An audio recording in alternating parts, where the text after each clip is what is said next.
Iran की कहानी हम सब ने सुनी है, लेकिन अक्सर एक खास नजरिए से। चलिए आज एक अलग दृष्टिकोण को समझते हैं, जो इस जानी पहचानी कहानी पर एक बिल्कुल नई रोशनी डालता है। तो इस विश्लेषण की शुरुआत ही एक बुनियादी सवाल से होती है, क्या ईरान खलनायक है या एक शिकार? जिन स्रोतों पर हम आज बात कर रहे हैं, उनका तर्क है कि ईरान की पूरी आधुनिक कहानी को शायद ठीक से समझा ही नहीं गया है। उनके मुताबिक ये विदेशी दखलंदाजी से पैदा हुई त्रासदियों की एक लंबी कहानी है। इस कहानी को समझने के लिए हम इसे 4 हिस्सों में देखेंगे। पहला, तेल का वो दौर जो एक अभिशाप बन गया। दूसरा, उम्मीद और तख्ता पलट का दौर। तीसरा, कठपुतली राजा का शासन। और चौथा, इस्लामी क्रांति। और अंत में एक ऐसा सवाल जिसका जवाब आज भी बाकी है। तो कहानी शुरू होती है पहले दौर से, तेल का अभिशाप। और इसकी जड़ में था एक कॉन्ट्रैक्ट जिसने ईरान के सबसे कीमती खजाने को ही उसके लिए एक बहुत बड़ी मुसीबत बना दिया। ये था 1901 का डियासी कंसेशन। सोचिए, एक अकेला समझौता जिसने एक ब्रिटिश उद्योगपति को ईरान के लगभग पूरे तेल पर 60 साल का एक छत्र अधिकार दे दिया। बस यहीं से ब्रिटिश साम्राज्य का ईरान के तेल पर कंट्रोल शुरू हुआ और इसी ने अगली आधी सदी की पूरी कहानी लिख दी। इस रिश्ते को समझाने के लिए सोर्स एक बहुत ही सीधी लेकिन दमदार मिसाल देता है। 1900 से ईरान को अपना निजी पेट्रोल पंप बना लिया था। उनका कहना है कि एंग्लो ईरानी तेल कंपनी का किरदार भारत में ईस्ट इंडिया कंपनी से कुछ अलग नहीं था। और ये स्लाइड उस दौर के बुनियादी टकराव को बहुत साफ साफ दिखाती है। मतलब एक तरफ था ईरान, जिसके पास तेल के भंडार तो थे, लेकिन वो खुद कर्ज में डूबा हुआ था। और दूसरी तरफ था ब्रिटेन, जो मुनाफे को कंट्रोल कर रहा था और उसी पैसे से अपना विकास कर रहा था। स्रोत का तर्क बिल्कुल साफ है, फायदा पूरी तरह एक तरफा था। अब जाहिर है, इस तरह के शोषण की भावना ने एक बड़े नेता को जन्म दिया और एक छोटे से लोकतांत्रिक दौर की उम्मीद जगाई। ये था कहानी का दूसरा दौर, उम्मीद और एक तख्ता पलट। 1951 में प्रधानमंत्री मोहम्मद मोसादेक ने एक ऐसा कदम उठाया जो सब कुछ बदल सकता था। उन्होंने ईरान के तेल उद्योग का राष्ट्रीयकरण कर दिया। उनका तर्क बिल्कुल सीधा था, ईरान के संसाधन ईरान के लोगों के हैं। ये एक ऐसा फैसला था जो देश की तकदीर बदलने की ताकत रखता था।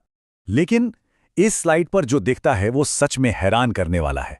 देखिए कहानी कितनी तेजी से पलटी। 1951 में राष्ट्रीयकरण की बड़ी जीत, और सिर्फ 2 साल बाद 1953 में CIA और ब्रिटिश इंटेलिजेंस की मदद से ऑपरेशन अजैक्स के तहत उनकी सरकार का तख्ता पलट कर दिया गया। और सत्ता में वापस कौन आए? शाह, जिन्हें पश्चिम का करीबी सहयोगी माना जाता था। और इस पूरे विश्लेषण का एक बहुत बड़ा पॉइंट यही है कि 1953 का ये तख्ता पलट ही वो घटना है जिसे पश्चिमी दुनिया की कहानियों में अक्सर नज़रअंदाज कर दिया जाता है। इस नज़रिए के मुताबिक एक लोकतांत्रिक रूप से चुने गए नेता को सिर्फ इसलिए हटा दिया गया क्योंकि वो पश्चिमी देशों के आर्थिक हितों के रास्ते में आ रहे थे। और इसी तख्ता पलट से शुरू होता है कहानी का तीसरा दौर, शाह का शासन, जिन्हें सोर्स एक कठपुतली राजा के तौर पर पेश करता है। तो शाह ने ईरान को बहुत तेजी से आधुनिक बनाने की कोशिश की। वो यूरोप में पढ़े लिखे थे, पश्चिमी लाइफस्टाइल अपनाते थे। उन्होंने अमेरिकी तर्ज पर आज़ादी दी, महिलाओं को शिक्षा और ड्राइविंग जैसे नए अधिकार भी दिए। लेकिन इस जबरदस्ती के आधुनिकीकरण ने समाज को जैसे 2 हिस्सों में बांट दिया। एक तरफ पश्चिमी रंग में रंगा एक छोटा सा तबका और दूसरी तरफ देश की पारंपरिक सोच वाली बड़ी आबादी, जो खुद को बिल्कुल अलग थलग महसूस कर रही थी। और ऊपर से भ्रष्टाचार और गुप्त पुलिस का खौफ तो था ही। और ऐसा नहीं था कि उन्हें चेताया नहीं गया था। सऊदी अरब के किंग फैसल ने शाह को एक सीधी चेतावनी भी दी थी, जो सोर्स में बताई गई है। आपकी जनता आपके आधुनिक विचारों को स्वीकार नहीं करेगी। ये एक तरह से शाह के शासन के सबसे बड़े विरोधाभास को दिखाता है, बिना लोगों की सहमति के बदलाव थोपने की कोशिश।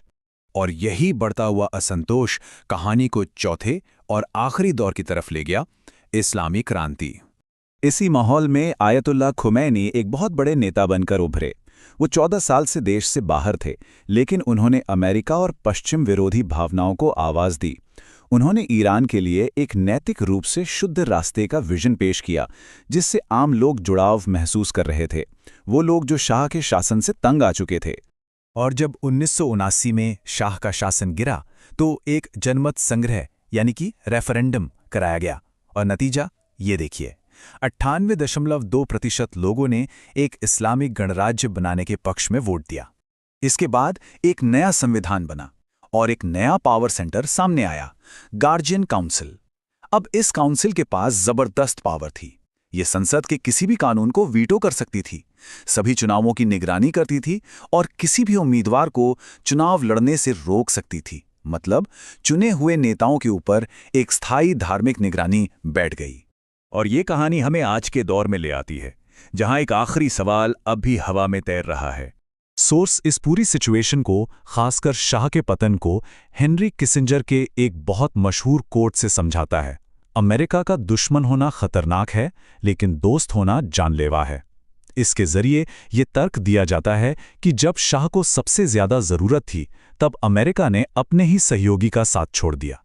तो ये पूरी कहानी सुनने के बाद सोर्स एक सवाल छोड़ जाता है कि आखिर ईरान विलन बना कब?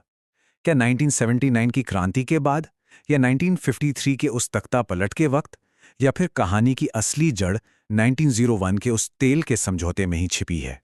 और अंत में यह विश्लेषण हमें एक बड़ी पहेली के साथ छोड़ देता है। शिकारी कौन है और शेर कौन?